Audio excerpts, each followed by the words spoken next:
"How long have you been intimate with him?" I asked, as the chaos swirled around us. Margot stared at me, as tense and on edge as a cat meeting another cat in an alleyway. Her eyes darted here, there, and everywhere. "Why did you hit that man?" she shouted. She needed to be heard over the noise of people excitedly swirling around to take a look at the man on the floor, and me, the guy who put him there. "Because he told me he was intimate with you. I didn't feel the need to let him get away with it." "But he never said a word to you." I sighed. It seemed we were going to have to go all around the houses to get to the truth on this. I took her arm and drew her out onto the balcony. The view out over the city was good, but my attention was elsewhere. "Johnny, what's this all about? You just stood up and hit Frederick for no reason." Damn it. Why won't she allow me a level of intellect that understands signals and not just words? It wasn't for no reason. I'm not some psycho who goes around hitting strangers for no reason whatsoever. I told you. It was for being intimate with you, my less than faithful wife. She turned the tap on, blubbering through the tears. "How can you say that? How dare you? I have never—" I cut her off. "Yes, you have, and lying to me now isn't going to make anything easier, so why don't we just let it all out and hopefully feel better about this storm you've dragged me into?" "Why would you say that? I've always been completely honest and true." "Stop it," I shouted. "I've known you've been stepping out on me for weeks now. I just didn't know the who of it until tonight, until that told me. But he never said a word." "He didn't, but he still said it just as clear as day." "I don't understand," she wailed. "I was going to have to wait around anyway until the emergency services turned up. Police, ambulance, and maybe even the fire brigade or even the army. It all depended on who had been called, so we might as well get through it." I told her to wait there, putting enough sternness into my voice that I knew she would comply, and went to get us drinks from our table and that lovely little cigar case that had the cutter and lighter built in from the suit jacket I'd hung on the back of my chair. I loved that case just as much as I loved its contents, had done ever since Margot had given it to me for my birthday the previous year. When she had been promoted to department manager shortly after that, I had bought her a lovely sapphire and emerald pendant. We liked giving each other things we had extensively and exhaustively searched out. When I returned, she had sunk into one of the metal wire chairs that dotted the hotel balcony, which ran alongside the conference room her company had booked for the evening's award ceremonies. As I pulled up another of those monstrosities and sat down beside her, she tried to get started. "Johnny, I raised a finger at her, signaling her to wait. Then I drew out a cigar, clipped it, and lit it. When it was glowing nicely, I turned to her. "You've been messing around on me for the past 3 weeks, maybe more, probably more. You thought you were hiding it, but you weren't. It was your stories that gave you away." She looked incredulous. "What do you mean, my stories? What are you talking about?" I gave a ruefully bitter laugh. "The stories you and your women friends tell when we all get together." We were still quite young, had been married 6 years with Bethy, our daughter, and had a lot of friends who were very much like us. Yuppies, I suppose, is the best word, although I don't like thinking I am one. So every weekend, we would all hang out at one or other of our homes, or head to the lake or park for a barbecue and drinks.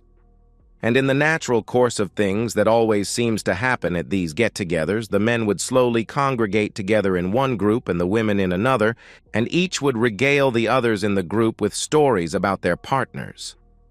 The men would basically bring each other up to date on what was going on in their lives, conversations they'd had with their wives, decisions made, plans put together for future vacations, or places they'd discovered that their children might like. Then the conversation would swing away to business, politics, and, of course, sport, with little byways into remembering when, trying to make each story more interesting or funny than the previous speaker. We all had pretty good senses of humor, and blasts of laughter would foghorn from the men's group at regular intervals. and the women would do the same, except their conversations seemed set at a much more basic level than ours. There were no fixed rules or even conscious decisions about when and how the groups would form, and people would split away to chat with people in the other group all the time, reminding a partner of something they had just thought of, telling a tidbit of gossip just heard that was too good to wait until the trip home, or just for a hug and a squeeze of a hand. It's just how people are when they get together. The thing is, I'd hung out near the women's group often enough that I knew the topics of conversation would usually be about husbands, children, homes, or something newly purchased. Hell, that was what the men covered as well, among other things. But the tone was very different. The women in our circle of friends would start off casually gossiping about what was going on in their lives, which would gradually morph into what their husbands were doing, and then change further into what their husbands were doing wrong. When it came to things they did wrong, husbands were the preferred topic, even beating out how horrendous their children's moods, untidiness, and eating habits were as the greatest source of merriment. It would start lightly, with a little emphasis here and there when describing something a husband had done, causing much hilarity amongst them. Then it would quickly become a competition to one-up each other about how awful their husbands were and how badly they screwed things up. Each story would be interrupted by screeches of laughter at a mean comment that one of them would chip in, and the mood would seem to get even nastier as each new raconteur took up a tale. Thank God for children, as it was usually they who would interrupt the group's toxic conversation, kids complaining about each other, crying over a fall or scrape, or whining for something to put in their mouths. Hey, I'm not moaning about the kids, they were just doing what all kids do. I know now that this is not an unusual state of affairs when women get together. Hell, even I think that quite a few husbands are absolute jerks who don't deserve the wife they have. So the conversations are a way of lowering tension in the women and allowing them to vent in a passive-aggressive way which they can blow off as just having a laugh. But the first time I heard it ramp up, the way it always does, took me completely by surprise. I was in the kitchen checking the marinade on the steak and chops and could hear the women chatting in the lounge. There was a burst of laughter that brought a smile to my face, and I began to consciously listen in.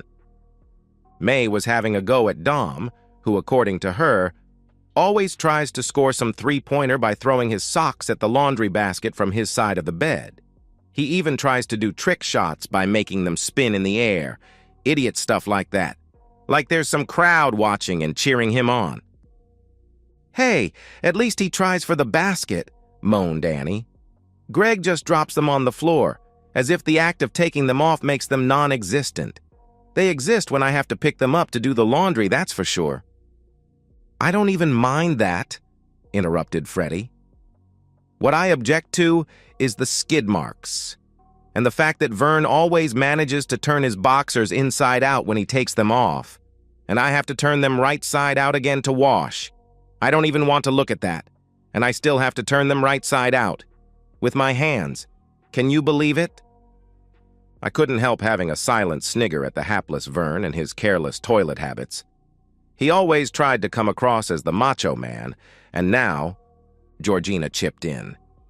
Pete balls his undies up if they have skid marks in them and then tucks them into his socks, so I have to pull them out again to wash.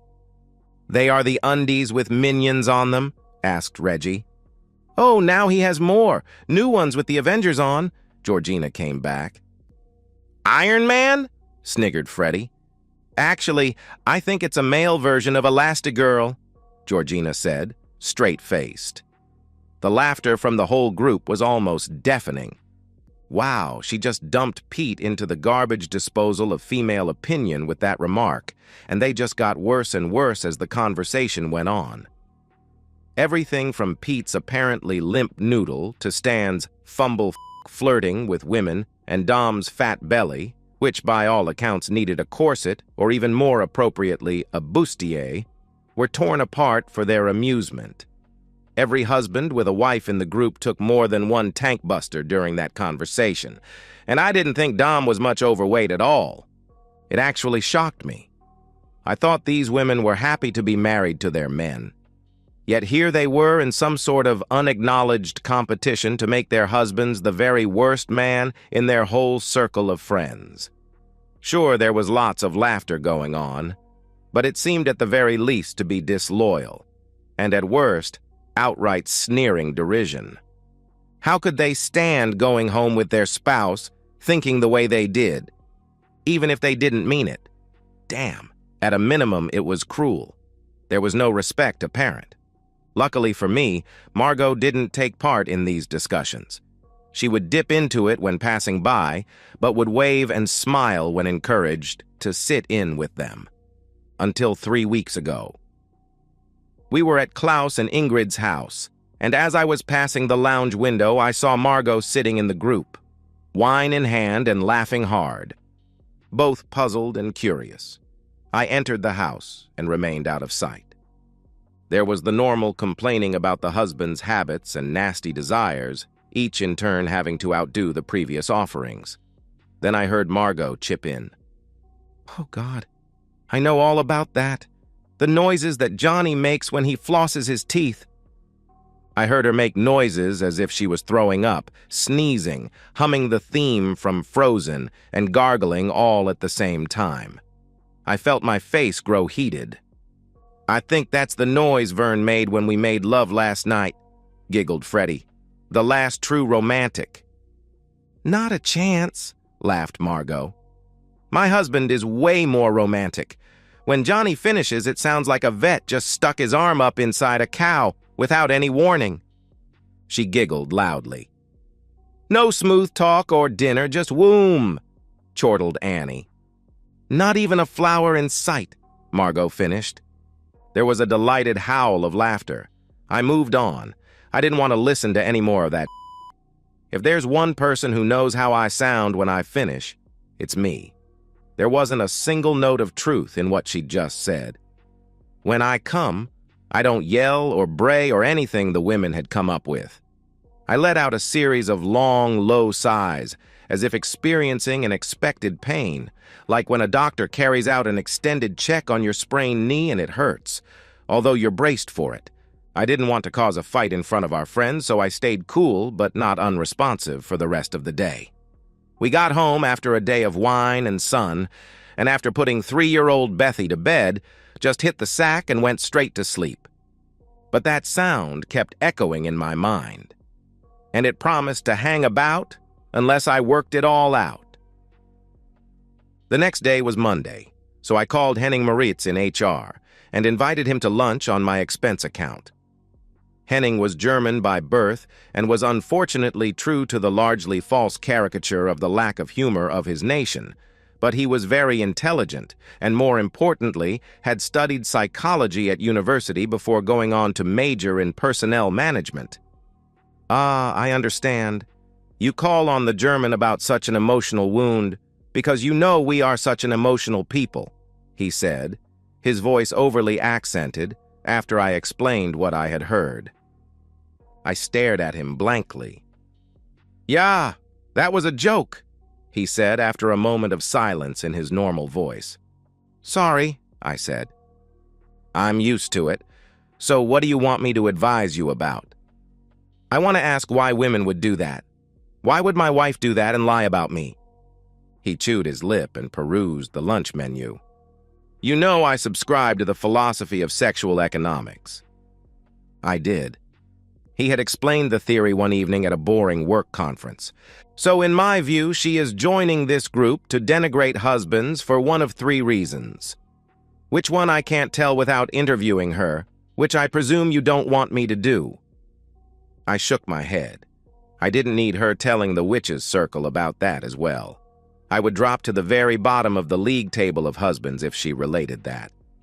"The first and most obvious is that she feels separated from the group of women in your circle. She feels she needs to reconnect and is willing to throw your reputation to the wolves in order to do that." I nodded. I had already thought about that, but taking into account that we had been having these get-togethers with our group for years, I couldn't see why she would suddenly have that need. "Secondly, you may have wounded her with something you have or haven't done, and this is a passive-aggressive way of getting even with you." I nodded. What man ever knew what women got pissed off about? Until she finally, sometimes after years, revealed the truth about some horrendous crime you had committed. I decided to think about that further and examine my memory about anniversaries, casual remarks I may have made, or worst of all, any frantically vital appointment such as a lunch she had vaguely indicated she might want that I had forgotten to turn up for. Thirdly, she may be trying to lower your position in the group in order to raise herself up and achieve sympathy and support for something she plans to do. "She wants to get people on her side against me?" I asked. He shrugged. "It wouldn't be the first time, would it?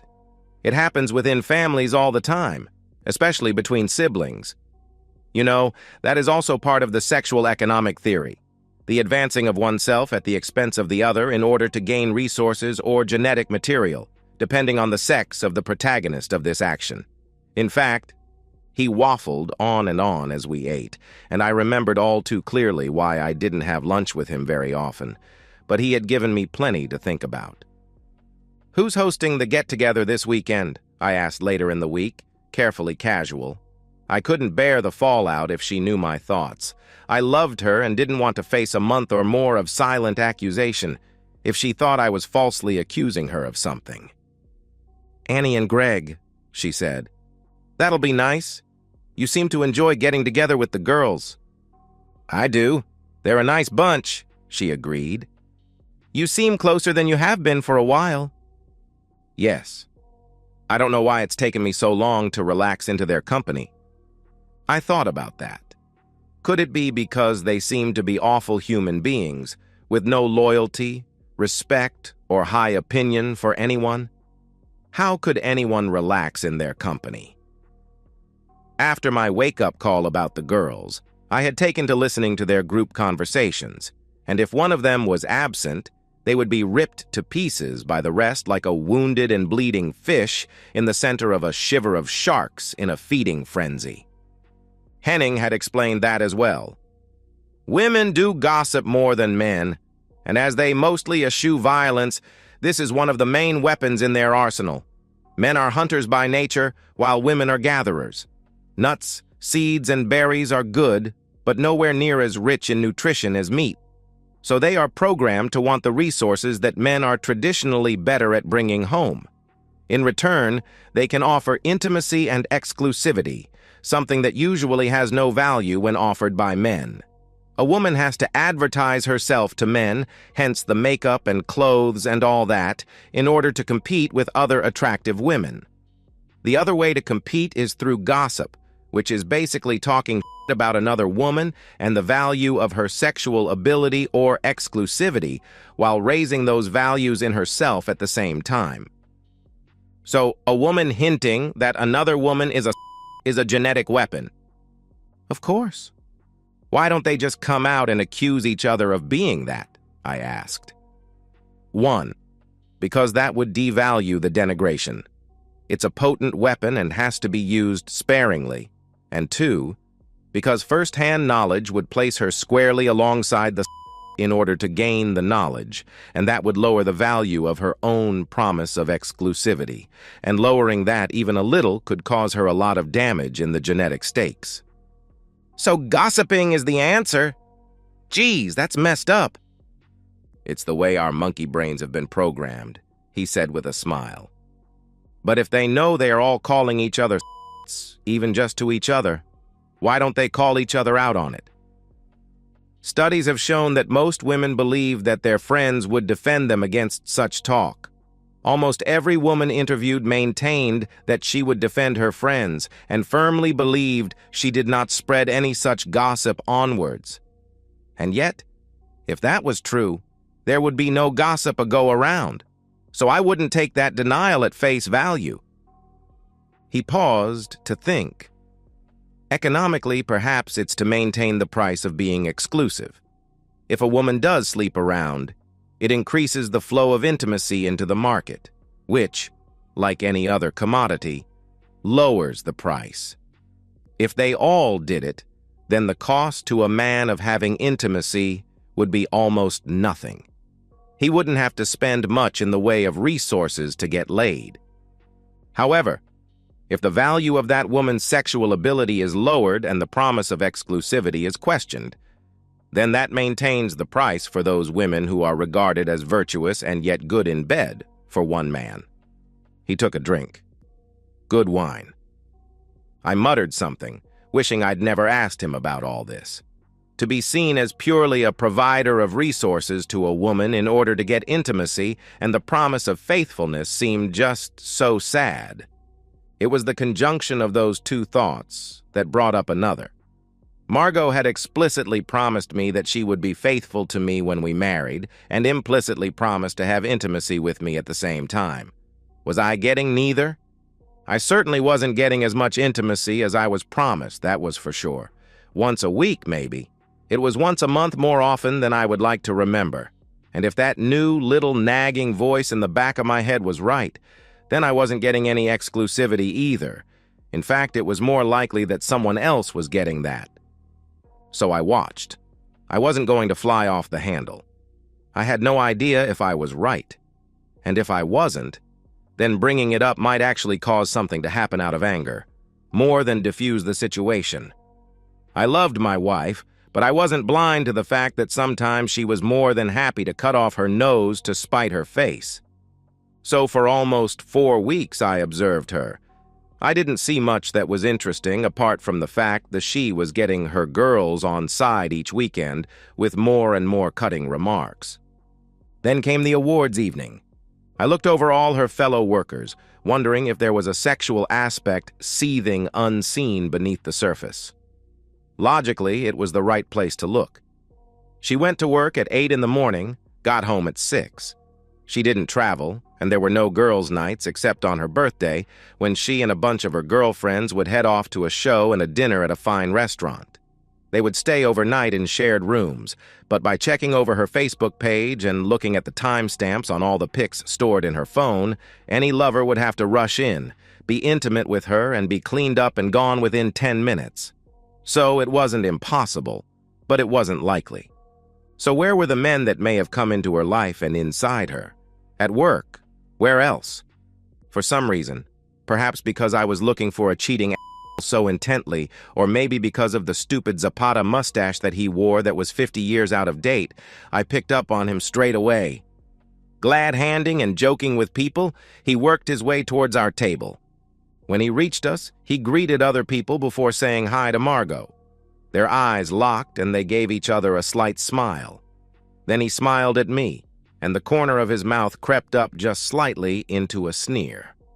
As he looked at me, his right hand reached up to his left shoulder, flicking at something with 2 fingers. 2 flicks. That was all. But it told me all I needed to know. He was letting me know that I was just a bug in his life, something that he could brush away with contempt. I stood up, leaned over, and punched the left side of his face as hard as I possibly could. I'm no fighter, and I don't have the arms of a Superman, but it was a good punch. He went down hard, and that's when the hysteria started, people getting all excited because something different had happened in their lives, and it hadn't happened to them. So they could enjoy it all guilt-free, which made them all run around making way too much noise. Margot had thought she was getting away scot-free with having an affair, and it had turned on its head in exactly the wrong place at the wrong time. The upper echelons of her company was mostly female, following the growing trend. But despite their earnings, they still could only offer intimacy and exclusivity to the men in their lives, when they had one. So having one cheater exposed so openly made them all afraid that their men might care to re-examine that half of what they offered to a partner. She wasn't going to be flavor of the month for a long time. Those stories you started sharing with your girl buddies, you know, the ones where you get to lie about all the bad habits I have and how your life is while I'm still around? Those are what told me. The sheer disrespect you managed to come up with is actually quite mind-boggling. The sheer inventiveness of those lies makes me think you should become a fantasy author. Was that to get the girls on your side when you left me? She shook her head, and then nodded. Yes, she whispered. So you were going to leave me, I stated. My life was a bowl of and it was the only thing to eat in the kitchen. I wasn't sure, she said. She was still crying, but she was no coward and looked me in the eye. I was afraid. I frowned. Of me? Are you serious? You thought I would harm you? She shook her head vigorously. I felt a tear drop land on the back of my hand and had to fight the urge to wipe it off at all costs. The cold liquid felt like frozen betrayal. No, I never thought that. You would never hurt me. I was afraid of being alone. So you did the one thing that would ensure it. That doesn't make sense. Besides, you had Mr. 70 Mustache to keep you from being lonely.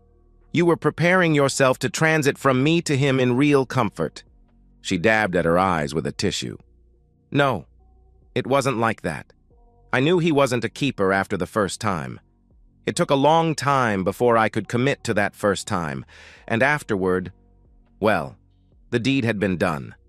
I had become a cheater, what I had always despised. So what did it matter if I kept doing it, even with someone I didn't even like much? I just wanted to get out of being married. I was so tired of having to take 3 people into consideration whenever I wanted to do something. I could never do anything spontaneously anymore. You managed to spontaneously end our marriage, I said, carefully showing no expression. Who was this woman, and what had she done with the gentle, loving girl I had married? Yay for me, she said sadly. Of course, what you could have done is say, Johnny, you're a piss-poor husband, and I don't want to be married to you any longer. I've been to a lawyer, and in 6 months I'll be free to be intimate with Mexican Mustache whenever I want. You could have done that. You didn't have to cheat on me. I told you I was afraid.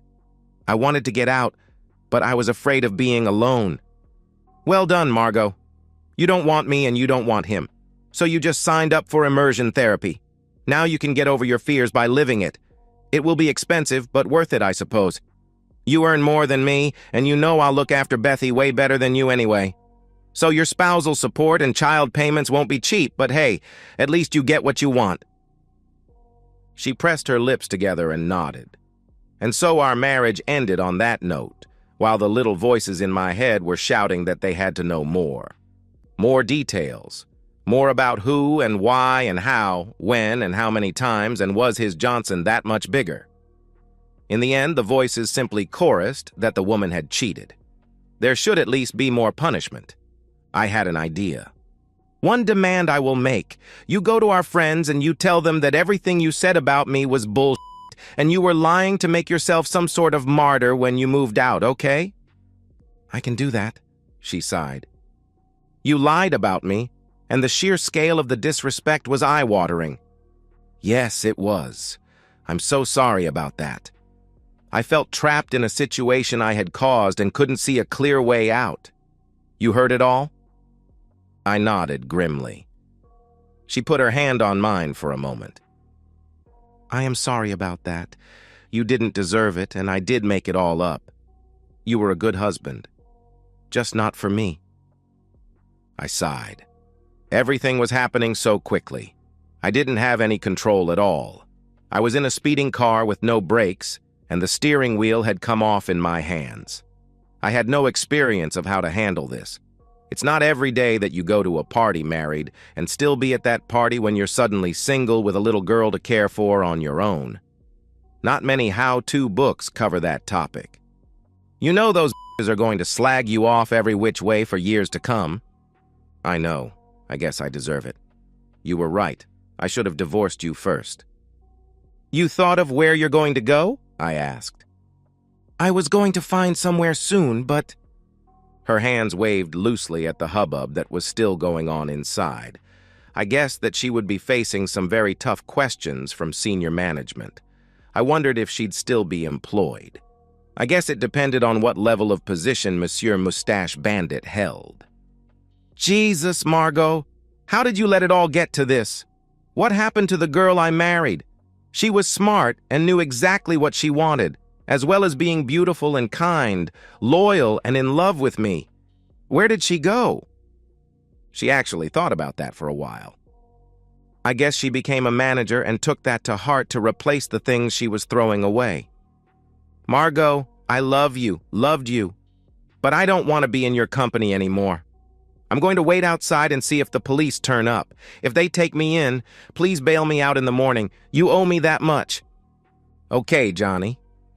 She did bail me out, and that was the last time I saw my wife.